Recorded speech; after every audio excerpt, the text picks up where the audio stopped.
Last video में हमने discuss किया था आइडेंटिटी फंक्शन और कांस्टेंट फंक्शन। आज के जो हमारा टॉपिक है वो है मॉडुलस फंक्शन। देखिए मॉडुलस फंक्शन क्या है, एक फंक्शन है R टू R जिसमें डोमेन भी रियल नंबर, कोडोमेन भी रियल नंबर। तो जब कोडोमेन रियल नंबर है तो रेंज भी कोडोमेन से ही आएगा, उस बेस पर हम कह देंगे तो रेंज भी जो है रियल नंबर का ही सेट होगा। अब रियल नंबर में उसके अंदर उसके सेट के अंदर कौन कौन से एलिमेंट आएंगे वो हमारा क्वेश्चन बताएगा। तो f(x) is equal to mod x ये फंक्शन है, इसको डिफाइन कैसे करते हैं। f(x) is equal to mod x दो तरह से डिफाइंड होगा।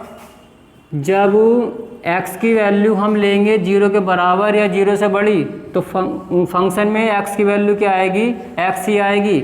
लेकिन जब हम x की वैल्यू 0 से छोटी लेंगे तो फंक्शन में x की वैल्यू हो जाएगी -x। कहने का मतलब ये है जैसे ही हम x की वैल्यू 0 से बड़ी लेंगे या 0 के बराबर लेंगे तो वही वैल्यू हमें मिल जाएगी पॉजिटिव।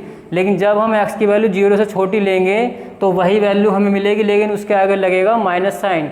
इसका मतलब क्या हुआ, अगर मैं x की वैल्यू -2 इस रिलेशन में मैंने x की वैल्यू पुट कर दी है -2 तो कितना बना, यहाँ भी आएगा -2। अब सवाल ने क्या बोला था, जब हम x की वैल्यू 0 से छोटी लेंगे तो उस वैल्यू के आगे माइनस साइन लगेगा, और हमने लिया है -2 जो है 0 से छोटा है। इसका मतलब ये जो वैल्यू हमें यहाँ मिलने वाली है इसके अकॉर्डिंग मिलेगी। तो वैल्यू कैसे मिलेगी, माइनस साइन लगेगा। अब क्या आएगा x, और x की वैल्यू मैंने क्या रखी है -2। इसका मतलब हुआ कि -2 पर जो फंक्शन की वैल्यू मिली है वो मिली है हमें 2। इसी तरह से वैल्यू फाइंड आउट करेंगे f-1 की, तो -1 भी इस केस में आएगा क्योंकि वो 0 से छोटा है, और 0 से छोटा होने पर वैल्यू डिफाइंड होगी -x में। तो -1 रखेंगे x के रिप्लेस पर, तो जो हमें रिजल्ट शो होगा वो आएगा -x के बराबर, यानी माइनस, और अब लिखेंगे x की वैल्यू, और x मेरे पास है -1।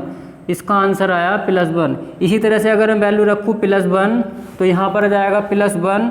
अब +1 वाले केस को देखेंगे, पॉजिटिव केस, कि जब हम x की वैल्यू 0 से बड़ी लेंगे, 1 जो है 0 से बड़ा होता है, इसका मतलब इसकी जो वैल्यू डिफाइंड होगी इसके अकॉर्डिंग डिफाइंड करेंगे। x की वैल्यू 1 है 0 से बड़ी, और 0 से बड़ा केस होने पर वैल्यू आती है x। इसका मतलब बराबर जो x आएगा, x का मतलब है x की वैल्यू ऐसी आ जाएगी, और x हमने रखा है यहाँ पर 1 तो वैल्यू आ जाएगी 1। इसी तरह से निकालेंगे f(2), 2 क्या है 0 से बड़ा है, इसका मतलब इसमें इस केस को लिया जाएगा, बराबर किसके आएगा, x के आएगा। x का मतलब जो वैल्यू हमने ली है, और वैल्यू हमने ली है 2, तो यहाँ पर x की वैल्यू 2 आ जाएगी।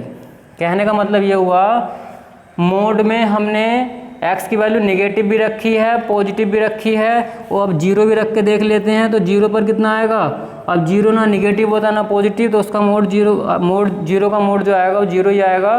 तो नेगेटिव वैल्यू रखो तब भी पॉजिटिव मिला, और पॉजिटिव वैल्यू रख रहे हैं तब भी पॉजिटिव मिल रहा। कहने का मतलब ये है x की कोई सी वैल्यू भी रख रहे हैं हम तो हमें सारे वैल्यू कैसी मिल रही हैं, पॉजिटिव मिल रही हैं। तो इस बेस पर अगर हम इसका ग्राफ बनाएं तो ग्राफ देखो कैसा बनेगा, x डैश y डैश 1 2 3 4 5 6, इधर हो जाएगा -1 -2 -3 -4 -5 1 2 3 4।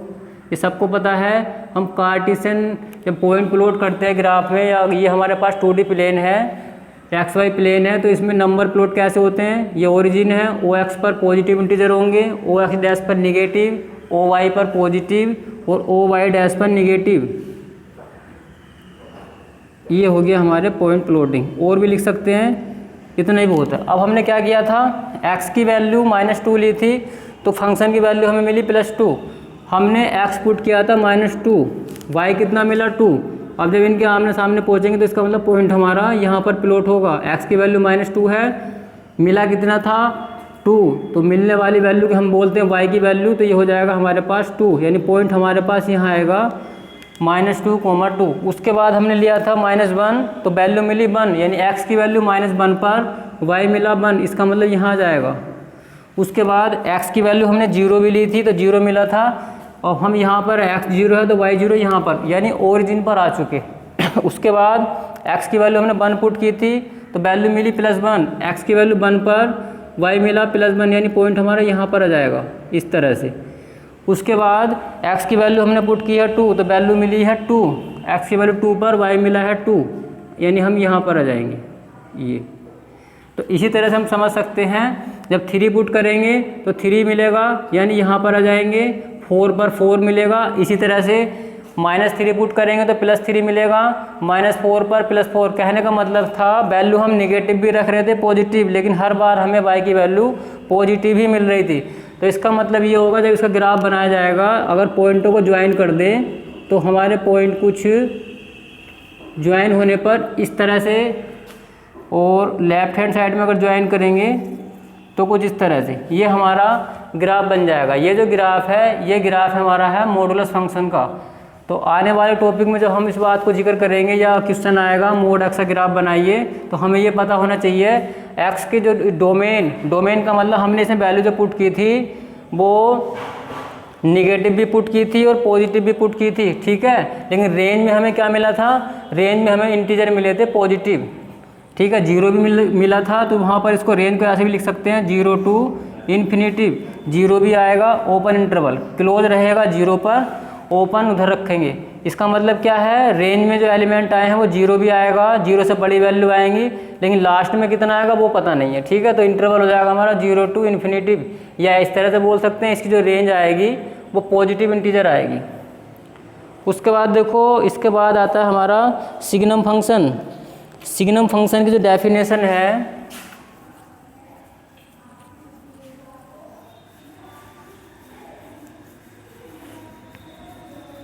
सिग्नम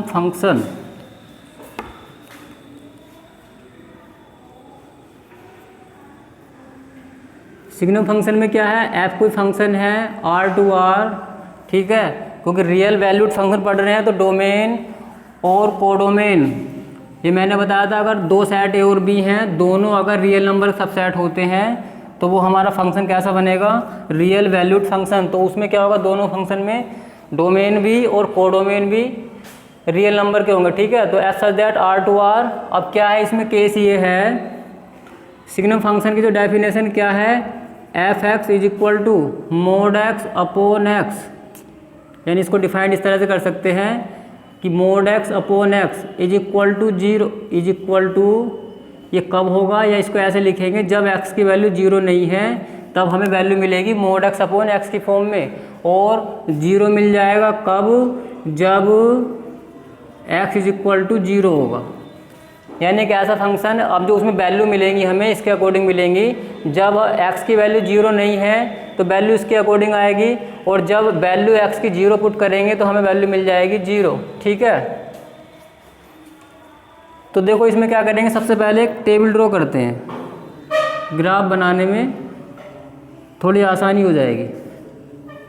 3-4 वैल्यू फाइंड आउट करेंगे और फिर जो है उसको ग्राफ पर प्लॉट करेंगे। बस ये समझना वैल्यू किसके अकॉर्डिंग मिलेगी। यहाँ पर x लिख लेंगे और ये f(x). अब सोचो x की वैल्यू मैंने 1 ले ली है, मैंने लिया x = 1। अब 1 जो है 0 के बराबर तो है नहीं, यानी 1 जो है 0 के इक्वल नहीं है। यहाँ पर क्या बोला गया, जब x की वैल्यू 0 के इक्वल नहीं होगी तो इस केस को लेंगे।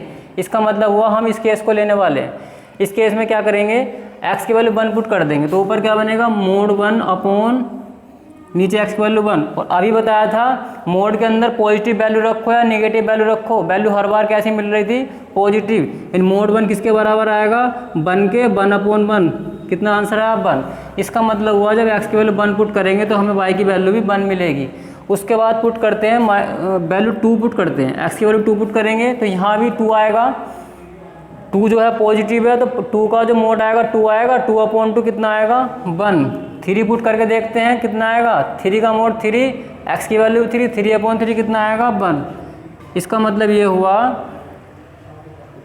1 पर 1 है, 2 पर 1 है, 3 पर 1 है। अब थोड़ा नेगेटिव वैल्यू रख के देखते हैं, नेगेटिव में क्या आएगा, -2 रख के देखो। -2 यहाँ पर रखा तो -2/-2 मोड का काम है माइनस को पॉजिटिव बनाना। पॉजिटिव तो पॉजिटिव रहेगा लेकिन नेगेटिव को भी पॉजिटिव बनाएगा। -2 का मोड आ जाएगा +2/-2, आंसर आया -1।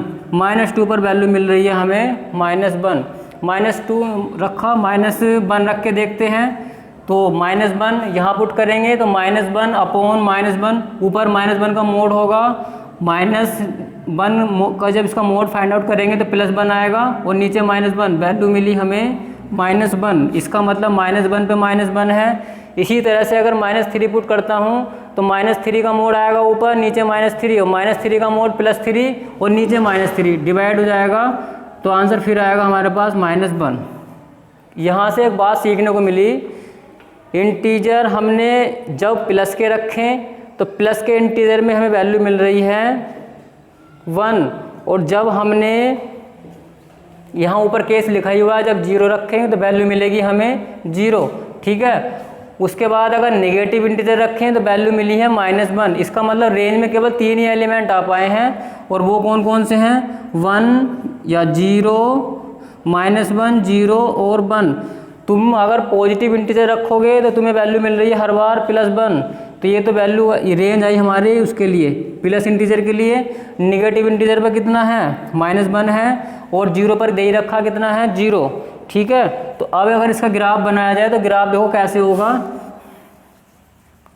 इसको हम थोड़ा सा और डिफाइंड ऐसे भी कर सकते हैं, f(x) = 1 मिलेगा। 1 कब मिलेगा, जब x की वैल्यू 0 से बड़ी होगी। अच्छा, -1 कब मिलेगा, -1 मिलेगा जब x की वैल्यू 0 से छोटी होगी। और 0 कब मिलेगा, जब x की वैल्यू 0 के बराबर। इसी फंक्शन का दूसरा रूप ये भी है, उसको समझ लें या इसको समझ लें, बात एक ही है। जब x की वैल्यू 0 से बड़ी रखोगे तो तुम्हें हर बार वैल्यू 1 मिलेगी। x की वैल्यू 0 से छोटी रखोगे मतलब नेगेटिव इंटीजर रखोगे, हर बार वैल्यू -1 मिलेगी, और 0 रखने पर मिलेगी 0। तो ये तो हमने समझ लिया इसका ग्राफ। अब देखते हैं ग्राफ बनाते समय पॉइंट जब प्लॉट करेंगे तो कैसा शेप नज़र आएगा, ठीक है। ये हो जाएगा x, x', y और y', 1, 2, 3, 4, 5, 6, -1, -2, -3, -4, -5, +1, +2, +3, +4, +5, -1, -2, -3, -4, और ये हो गया हमारा -5। अब देखो x की वैल्यू हमने 0 पुट की थी तो हमें कितना मिला, 0, यानी यहाँ पर मिला हमें 0, 0 पर 0 रहेगा। x की वैल्यू हमने क्या पुट की थी, x की वैल्यू पुट की हमने 1 पुट करने पर वैल्यू कितनी मिली, 1, 2 पुट करने पर कितना मिला, 1, 3 पुट करने पर कितना मिला, 1। इसको ग्राफ में समझो, x की वैल्यू 1 पुट कर रहे हैं तो वैल्यू मिलेगी हमें 1, इसका मतलब यहाँ है। y की वैल्यू 2 पुट कर रहे हैं तो वैल्यू मिल रही है हमें 1, x और 3 पुट कर रहे हैं तो कितना मिल रहा है, 1 मिल रहा है। इसका मतलब ये हुआ x की वैल्यू 0 पर तो 0 है, ठीक है, और जितने भी इंटीजर हम आगे रखेंगे हर बार वैल्यू हमें कितनी मिलती चली जाएगी, 1 मिलती चली जाएगी। अब जरूर नहीं कि हर बार इंटीजर ही रखें, उसने यहाँ केस क्या बोला था, x की वैल्यू 0 से बड़ी हो, तो 0 से बड़ा तो 0.9 भी होता। मीनिंग समझ में आ गया। तो उसका मतलब क्या है, 0 से बड़ा 0.9 है तो वैल्यू हर बार कितनी मिलेगी, 1 मिलेगी। 0 से बड़ा क्या होता है, 1.9 भी होता है, वैल्यू हर बार कितनी मिलेगी, 1। 0 से बड़ा कोई सा भी केस ले लो, हर बार वैल्यू 1 मिलेगी। तो इसको जब ग्राफ प्लॉट करेंगे तो समझना भाई इतना ही पड़ेगा हमें। यहाँ 0 पर तो 0 मिला, अब 0 से बड़ी वैल्यू मान लीजिए मैं यहाँ पर हूँ तो 0 से जैसी वैल्यू बड़ी रखूँगा, 0 से बड़ी का मतलब क्या हुआ, x की वैल्यू 0 से बड़ी, ये इस केस को फॉलो करेगा, यानी वैल्यू क्या देके जाएगा वो 1। तो वैल्यू तुम अब 0 को छोड़ करके 0 से बड़ी वैल्यू कोई सी भी रख दो, हर बार वैल्यू कितनी मिलेगी, 1 ही मिलेगी। यानी यहाँ पर ही 1, सब वैल्यू पर क्या मिलता चला जाएगा, 1 ही मिलता चला जाएगा। तो इसका मतलब हुआ 0 पर तो 0 था, जैसे ही मैं 0 से बड़ी वैल्यू रखूँगा तो वैल्यू मुझे 1 मिलेगी। तो यहाँ पर ऊपर थोड़ा ओपन करते समय ये एक सर्किल बनाएंगे जो ओपन रखेंगे। ओपन का मतलब क्या है इसको समझते हैं। अब 0 पर 0 है 1 यहाँ पर है, इसका मतलब ये हुआ जैसे ही मैं 0 से थोड़ी सी बड़ी वैल्यू रखूँगा वैल्यू मुझे मिलेगी 1। लेकिन इस लाइन पर क्या है, लाइन पर तो x की वैल्यू शो हो रही है 0, तो इसको मैंने थोड़ा सा ओपन का मतलब ये है कि जैसे ही मैं x की वैल्यू 0 से बड़ी रखूँगा तो मुझे थोड़ा 0 का मतलब इस पॉइंट को छोड़ कर जहाँ पर x की वैल्यू मिली है आगे जा कर के मिलना स्टार्ट हो जाएगा। तो यहाँ से छोड़ करके आगे जितनी भी वैल्यू आएंगी उन सब वैल्यू के लिए क्या हो जाएगा, वैल्यू हमारे पास 1 ही मिलेगी। तो इस डायरेक्शन का मतलब ये है, यहाँ ओपन इसलिए किया गया है क्योंकि 0 पर तो यहाँ 0 वैल्यू मिली, यहाँ कहीं भी चले जाइए वाई एक्सिस पर क्या होता है, x 0 होता है और x पर होता है y, x पर जो होता है y 0 होता है। तो इसका मतलब ये हुआ यहाँ जो केस है 0 का केस है, तो 0 पर तो 0 है क्योंकि 0 पर 0 यहाँ मिला और यही लाइन शो कर रहा है इस समय। तो जब 0 से बड़ी वैल्यू लेंगे तो इसको ओपन करने का मतलब ये है 0 वाले केस को छोड़ करके जब आगे बढ़ोगे तो इस 0 वाली वैल्यू को छोड़ करके ही आगे जाना है। 0 हमें यहाँ मिला है, 0 पर वैल्यू 0 यहाँ मिली है और हमें 0 से बड़ी वैल्यू रखने पर वैल्यू मिल रही है 1। तो अगर तुम यहाँ से स्टार्ट करोगे तो यहाँ 2 वैल्यू मिल जाएंगी, एक तो 0 पर वैल्यू 0 मिलेगी और एक वैल्यू 1 मिल जाएगी। तो हमने वैल्यू रखी है 0 से बड़ी, तो यहाँ पर तुम्हें ओपन बनाना पड़ेगा, सर्किल जो बनेगा ओपन सर्किल हो, यानी राउंड फिगर जो क्लोज नहीं करेंगे इसको। क्लोज का मतलब है डार्क, इसके अंदर सैड नहीं करना, इसको ओपन रखना है जिससे ये लगे कि 0 वाले पर केस पर 0 वैल्यू यहाँ मिली है और जैसे ही 0 से बड़ी वैल्यू रखेंगे तो 1 हमें मिलेगा, लेकिन इस लाइन को छोड़ करके मिलेगा, ठीक है, ऊपर से मिलना शुरू हुआ। तो ये हो जाएंगे पॉजिटिव इंटीजर के लिए। 0 का केस यहाँ बना। अब ऐसे ही अगर मैं x की वैल्यू 0 से छोटी लेता हूँ, 0 छोटी का मतलब हुआ नेगेटिव वैल्यू कोई सी भी ले लेता हूँ, x की वैल्यू -1 ले लूँ, -1 पॉइंट समथिंग ले लूँ या -2 ले लूँ, हर बार मुझे क्या मिलेगा, 1 ही हर बार मुझे मिलेगा -1। तो इसका मतलब हुआ 0 वाला केस तो यही था। फिर हमें यहाँ पर एक ओपन सर्किल बनाना है, डार्क नहीं करना, बीच में थोड़ा ऐसा लगे देखने में कि खुला हुआ है, ठीक है।